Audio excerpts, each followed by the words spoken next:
ಮನೆಯಲ್ಲಿ ಇಂತಹ ವಸ್ತುಗಳಿದ್ದರೆ ನಾಳೆಯಿಂದಲೇ ಅದನ್ನು ತೆಗೆದುಹಾಕಬೇಕು. ಇಲ್ಲದಿದ್ದರೆ ಮನೆಯಲ್ಲಿ ದಟ್ಟ ದರಿದ್ರ ದೋಷಗಳು ಆವರಿಸುತ್ತದೆ. ಮನೆಯ ಏಳಿಗೆ ಆಗುವುದಿಲ್ಲ. ಮನೆಯಲ್ಲಿರುವವರೆಲ್ಲ ಬಡತನಕ್ಕೆ ಬಲಿಯಾಗಬೇಕಾಗುತ್ತದೆ. ಅನಾರೋಗ್ಯದಿಂದ ಬಳಲಲು ಸಾಧ್ಯವಾಗುತ್ತದೆ. ಇದರಿಂದ ಎಚ್ಚೆತ್ತುಕೊಂಡು ಈ ವಸ್ತುಗಳನ್ನು ಮನೆಯಿಂದ ಹೊರಗೆ ಹಾಕಬೇಕು ಎಂದು ಪಂಡಿತ್ ರಾಘವ ಶಾಸ್ತ್ರಿಗಳು ಇವತ್ತಿನ ಕಾರ್ಯಕ್ರಮದಲ್ಲಿ ತಿಳಿಸಿದ್ದಾರೆ. ಅದು ಯಾವ ವಸ್ತುಗಳು ಅಂತ ತಿಳಿಸ್ತೀನಿ. ವಿಡಿಯೋನ ಸಂಪೂರ್ಣವಾಗಿ ಕೊನೆ ತನಕ ನೋಡಬೇಕು. ನೀವಿನ್ನೂ ನಮ್ಮ ಚಾನಲನ್ನು ಸಬ್ಸ್ಕ್ರೈಬ್ ಮಾಡಿಲ್ಲ ಅಂದರೆ ಈ ಕೂಡಲೇ ಸಬ್ಸ್ಕ್ರೈಬ್ ಮಾಡಿ. ನಿಮ್ಮ ಜೀವನದ ಯಾವುದೇ ಸಮಸ್ಯೆಗಳಿದ್ದರೂ ಶಾಶ್ವತವಾಗಿ ಪರಿಹಾರಕ್ಕಾಗಿ ಪ್ರಧಾನ ತಾಂತ್ರಿಕ್ ರಾಘವ ಶಾಸ್ತ್ರಿಗಳನ್ನು ನೇರ ಭೇಟಿಗಾಗಿ ಒಮ್ಮೆ ಸಂಪರ್ಕಿಸಿ. ನಮ್ಮ ಸಬ್ಸ್ಕ್ರೈಬ್ದಾರರಿಗೆ ಉಚಿತವಾಗಿ ಪರಿಹಾರವನ್ನು ಸೂಚಿಸುತ್ತಾರೆ. ಪ್ರತಿಯೊಬ್ಬರೂ ಸಹ ತಿಳಿದು ತಿಳಿಯದೆ ಕೆಲವು ತಪ್ಪುಗಳನ್ನು ಮಾಡುತ್ತಾರೆ. ಅಂದರೆ ಕೆಲವು ವಸ್ತುಗಳು ನಕಾರಾತ್ಮಕ ಶಕ್ತಿಯನ್ನು ಬೀರುವಂತಹ ಇಂತಹ ವಸ್ತುಗಳನ್ನು ಮನೆಯಲ್ಲಿಡುವುದು.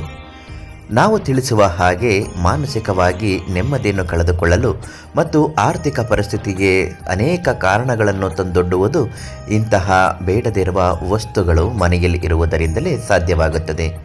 ಮನೆಯಲ್ಲಿರುವ ಕೆಲವು ವಸ್ತುಗಳು ಹೊರಗೆ ಹಾಕಲೇಬೇಕು. ಇದರಿಂದ ಮನೆಯಲ್ಲಿ ಆರ್ಥಿಕವಾಗಿ ಹಾಗೂ ಮಾನಸಿಕವಾಗಿ ನೆಮ್ಮದಿಯಿಂದ ಇರಬಹುದು. ತುಂಬ ಜನರು ಹಳೆಯ ಹಾಗೂ ಒಡೆದ ವಸ್ತುಗಳನ್ನು ಎಸೆಯದೆ ಮನೆಯಲ್ಲೇ ಇಟ್ಟುಕೊಂಡಿರುತ್ತಾರೆ. ಇದರಿಂದ ತಿಳಿದು ತಿಳಿಯದೆ ಹಲವಾರು ಸಮಸ್ಯೆಗಳನ್ನು ಎದುರಿಸುತ್ತಿರುತ್ತಾರೆ. ಇಂಥವರು ಯಾವುದರಿಂದ ಈ ರೀತಿ ಸಂಕಷ್ಟಗಳು ಬರುತ್ತದೆ ಎಂದು ತಿಳಿದಿರುವುದಿಲ್ಲ. ಮನೆಯಲ್ಲಿ ಇರುವ ಹಳೆಯ ಹಾಗೂ ಒಡೆದ ವಸ್ತುಗಳನ್ನು ಇಟ್ಟುಕೊಳ್ಳಲೇಬಾರದು. ಇದು ಅನೇಕ ಸಮಸ್ಯೆಗಳನ್ನು ಉಂಟು ಮಾಡುತ್ತದೆ. ಜನರಿಗೆ ಈ ಸಂಗತಿ ಬಗ್ಗೆ ಗೊತ್ತಿರುವುದಿಲ್ಲ. ಇಂತಹ ವಸ್ತುಗಳು ಮನೆಯಲ್ಲಿ ಇಟ್ಟುಕೊಳ್ಳುವುದು ಮೂಲಕ ನಕಾರಾತ್ಮಕ ಶಕ್ತಿಗಳನ್ನು ಆವಾಹನೆ ಮಾಡಿಕೊಂಡಂತಾಗುತ್ತದೆ. ಧನ ಸಂಪತ್ತಿನ ಕೊರತೆಯೂ ಕೂಡ ಕಂಡುಬರುತ್ತದೆ. ಮನೆಯಲ್ಲಿ ಲಕ್ಷ್ಮೀದೇವಿಯು ನೆಲೆಸುವುದಿಲ್ಲ. ಆರ್ಥಿಕ ಸಂಕಷ್ಟವನ್ನು ಎದುರಿಸಬೇಕಾಗುತ್ತದೆ. ಆ ವಸ್ತುಗಳು ಯಾವುದು ಅಂದರೆ ಮನೆಯ ದೇವರ ಕೋಣೆಯಲ್ಲಿ ಇರುವಂತಹ ಒಡೆದು ಹೋದ ದೇವರ ಮೂರ್ತಿಯನ್ನು ಹೊರಗಡೆ ಹಾಕಬೇಕು. ಇಂತಹ ಫೋಟೋಗಳು ಅಥವಾ ಮೂರ್ತಿಗಳು ವಾಸ್ತು ದೋಷವನ್ನು ಉಂಟು ಮಾಡುತ್ತದೆ. ಇವುಗಳ ಕಾರಣದಿಂದ ಲಕ್ಷ್ಮೀದೇವಿಯು ನೆಲೆಸುವುದಿಲ್ಲ.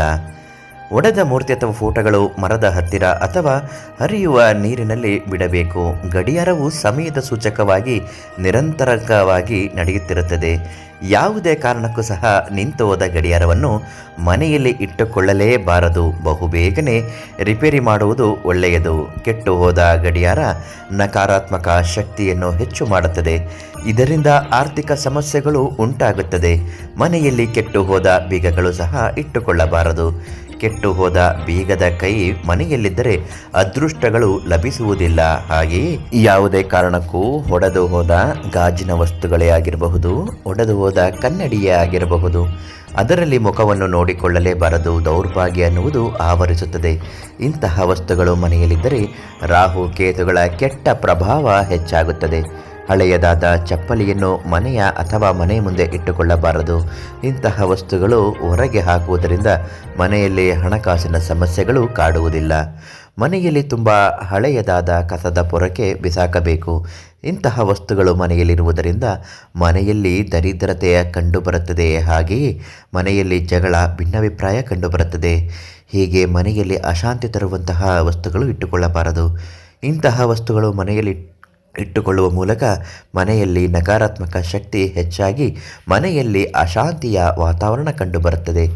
ಒಂದು ವೇಳೆ ನಿಮ್ಮ ಮನೆಯಲ್ಲಿ ಇಂತಹ ಸಮಸ್ಯೆಗಳಿಂದ ಮನೆಯ ಅಶಾಂತಿಯಾಗುತ್ತಿದ್ದರೆ, ಮನೆಯಲ್ಲಿ ಪದೇ ಪದೇ ವಿನಾಕಾರಣ ಜಗಳಗಳಾಗುತ್ತಿದ್ದರೆ, ಯಾವುದೇ ಶುಭ ಕಾರ್ಯಗಳು ನಡೆಯದೇ ಇದ್ದಲ್ಲಿ ನಿಮ್ಮ ಎಲ್ಲ ಸಮಸ್ಯೆಗೂ ಶೀಘ್ರ ಹಾಗೂ ಶಾಶ್ವತವಾದ ಪರಿಹಾರಕ್ಕಾಗಿ ಪಂಡಿತ್ ರಾಘವ ಶಾಸ್ತ್ರಿಗಳನ್ನು ನೇರ ಭೇಟಿಗಾಗಿ ಅಥವಾ ಫೋನ್ ಕರೆ ಮೂಲಕ ಅವರನ್ನು ಸಂಪರ್ಕಿಸಬಹುದು.